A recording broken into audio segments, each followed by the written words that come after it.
My name is Paige Mercer, and I was 26 years old. The grand ballroom of the Crescent Palace Hotel shimmered under golden chandeliers, every crystal reflecting tiny sparks of light across the polished marble floor. Elegant music floated softly through the room, while waiters moved gracefully between tables, carrying silver trays filled with champagne. It was supposed to be the happiest night of Ethan Carter's life, his 25th birthday. His parents had gone all out this year, booking the city's most expensive venue and inviting nearly 100 guests, family, friends, business partners, distant relatives, and socialites Ethan barely knew. A massive three-tier black and gold cake stood proudly in the center of the room with silver candles shaped into the number 25.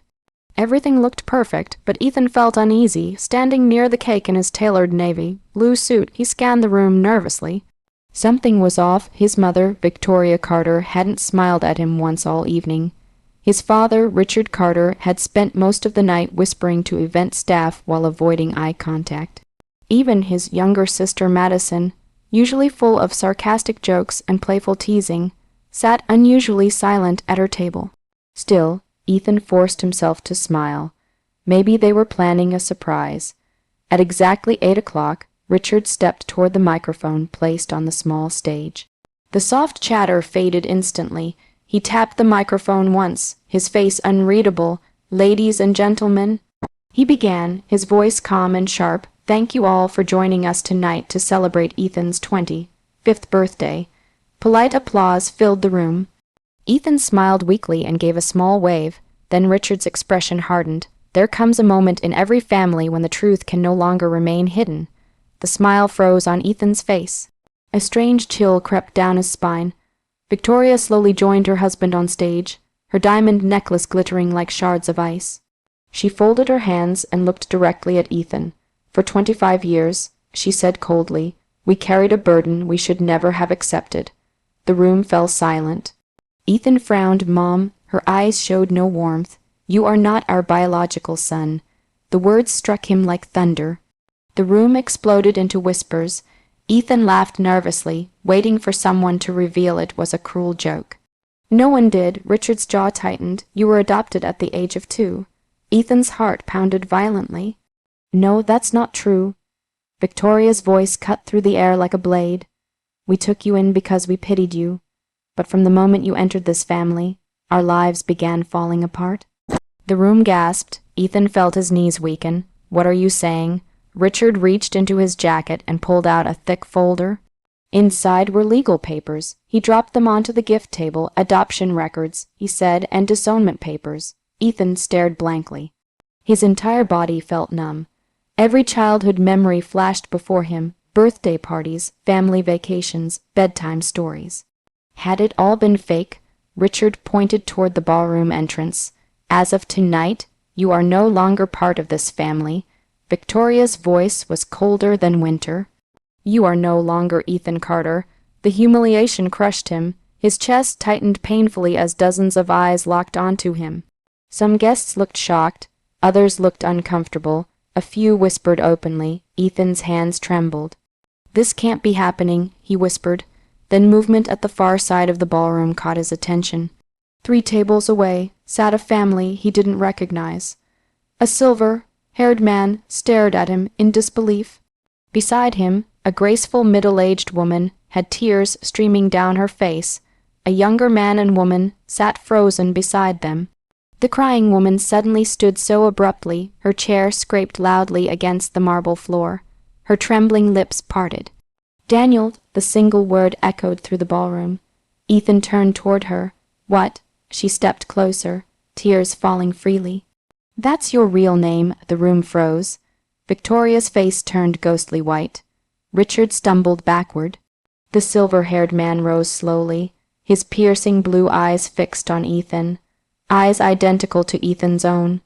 The woman clutched a small worn photograph to her chest. Her voice broke as she spoke. "My son's name is Daniel Hayes." Ethan's breath caught. The silver-haired man stepped forward. "We've been searching for you for 23 years. The room erupted into chaos. The woman held out the photograph with shaking hands. It showed a smiling toddler clutching a stuffed elephant. The child looked exactly like Ethan. Her voice cracked with emotion. You were taken from us at the Riverside Spring Festival when you were 2 years old. Ethan's world tilted. Kidnapped, not abandoned, his entire life had been built on a lie. Then the woman whispered the words that shattered him completely. We never stopped looking for you, my son. The ballroom descended into stunned chaos. Whispers spread like wildfire as guests turned their attention from Ethan to the unfamiliar family, standing 3 tables away. The elegant atmosphere that had filled the room only moments ago was now heavy with tension and disbelief. Ethan stood frozen beside the birthday cake, his heart hammering so hard it felt painful. His mind raced. Kidnapped Daniel Hayes, none of it made sense. The silver-haired man stepped forward, his posture calm but commanding. His piercing blue eyes remained fixed on Ethan, carrying years of pain and hope. My name is William Hayes, he said firmly. And this is my wife, Eleanor Hayes.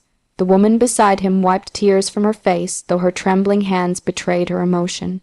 Our son disappeared 23 years ago during the Riverside Spring Festival, she said, her voice breaking. We searched every city, every town, every lead. We never gave up. Ethan stared at them. There was something familiar about their faces. The same blue eyes, the same shape of jaw. Even the slight curve of Eleanor's smile reminded him of his own reflection. This is insane, Richard Carter snapped, stepping forward.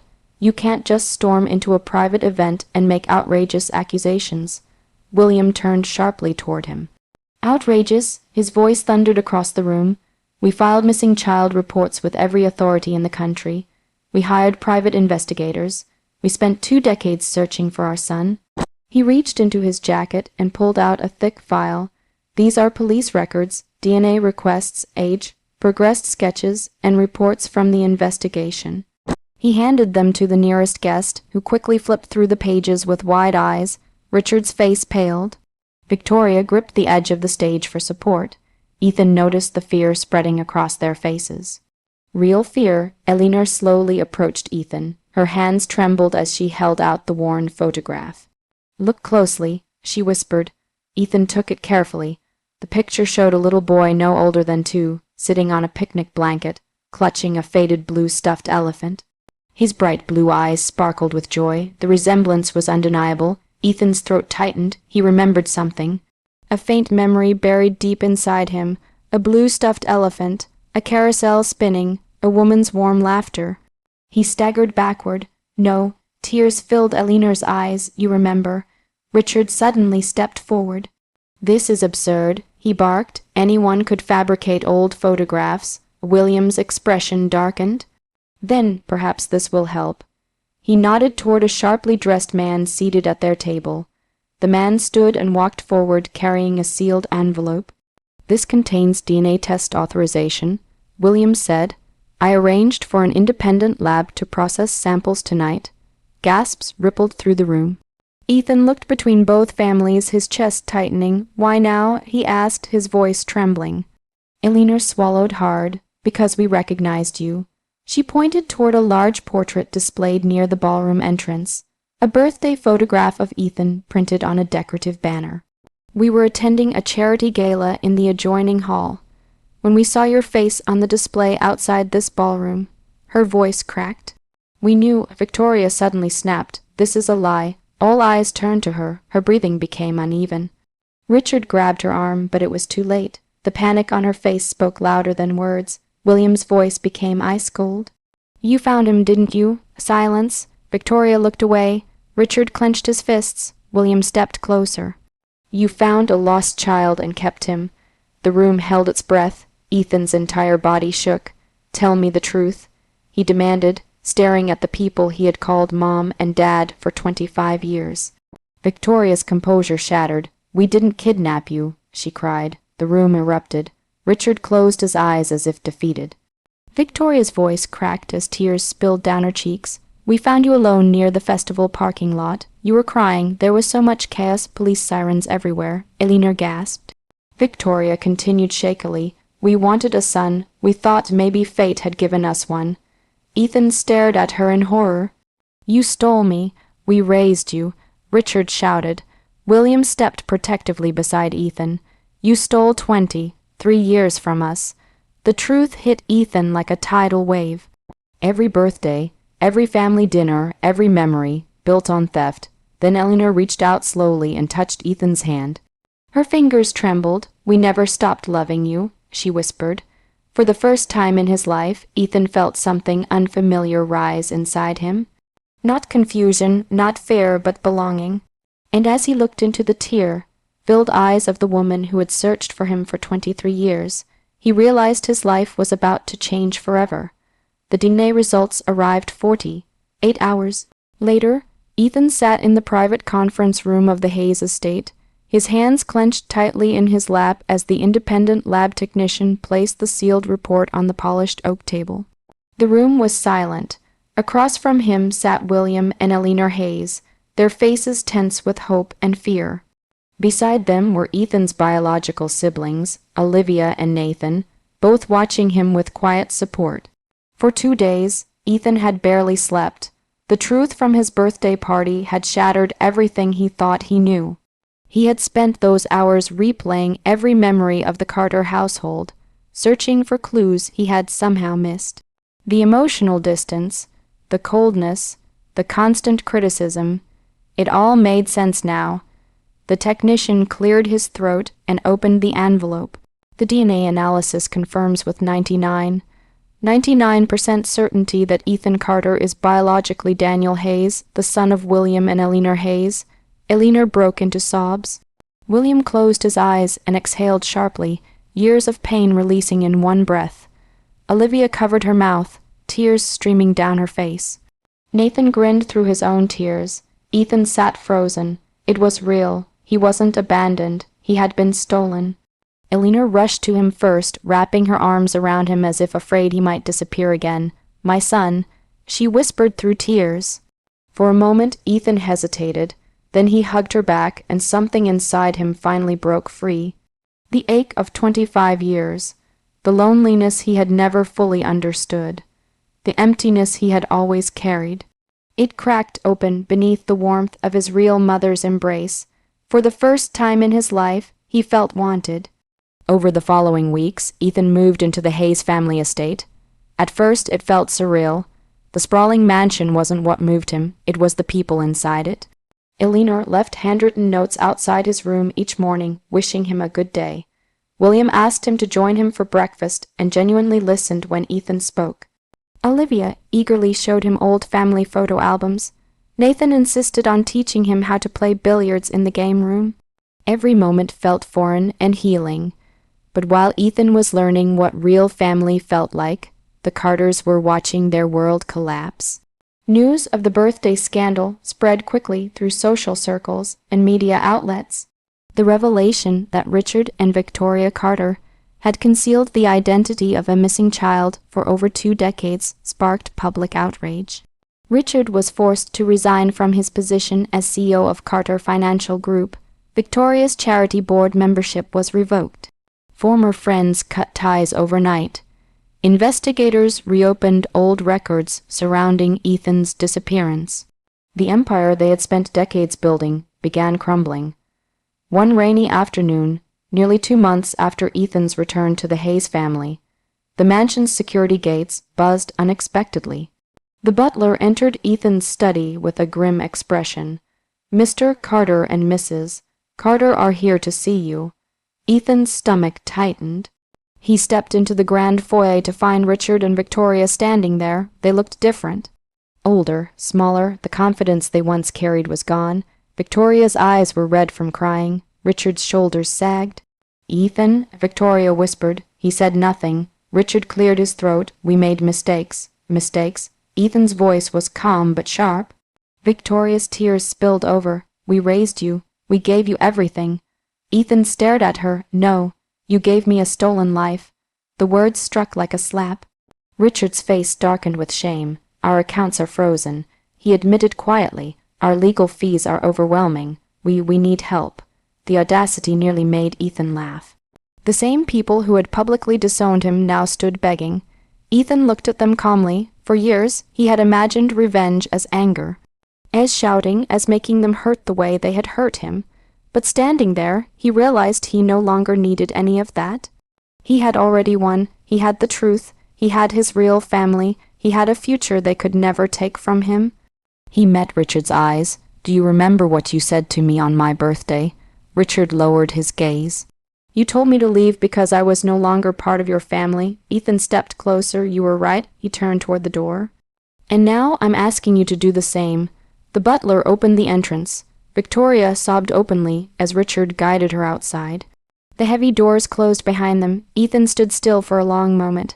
Then he smiled, not out of cruelty, but peace. His sweet revenge had already begun. He was finally exactly where he was meant to be. 1 year later, the Hayes estate glowed beneath thousands of golden lights. Soft music drifted across the sprawling gardens as guests moved gracefully between elegant white tables, decorated with fresh roses and crystal centerpieces. Laughter filled the evening air, warm and genuine, replacing the cold tension that had once defined Ethan's birthdays. Tonight was different. Tonight, Ethan, now proudly Daniel Hayes, was celebrating his 26th birthday. The night sky shimmered with stars as he stood near the center of the garden, dressed in a sharp black suit, surrounded by the family who had spent 23 years searching for him. Eleanor Hayes adjusted his tie for the third time, smiling through happy tears. "You'll always be my little boy," she said softly.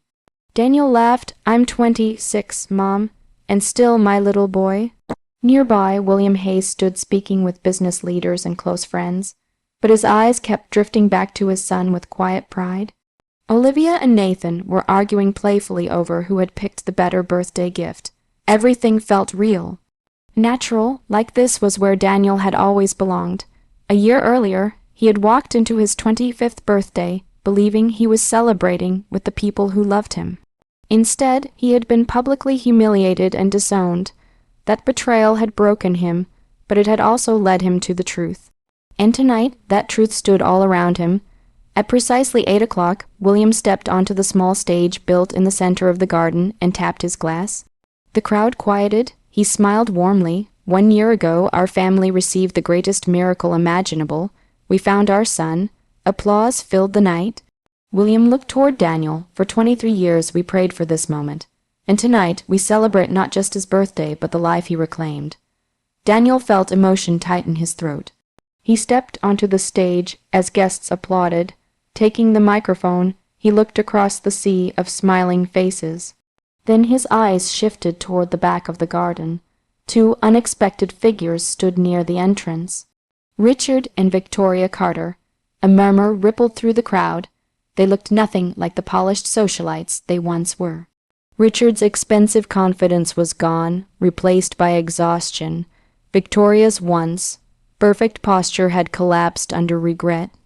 They had requested permission to attend. After much thought, Daniel had allowed it, not for them, for himself. He took a slow breath. 1 year ago, he began, "I thought my life was ending." The crowd fell silent. "I stood in a ballroom and lost everything I thought I knew." His eyes met Richard's. "You disowned me in front of everyone." Victoria lowered her head.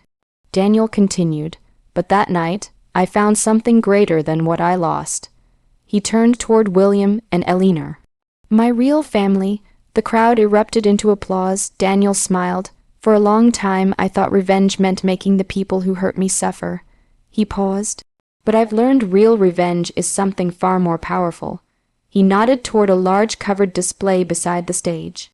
Olivia stepped forward and pulled away the silk cloth. Beneath it stood a bronze plaque. "The Daniel Hayes Foundation for Missing Children." Gasps filled the garden.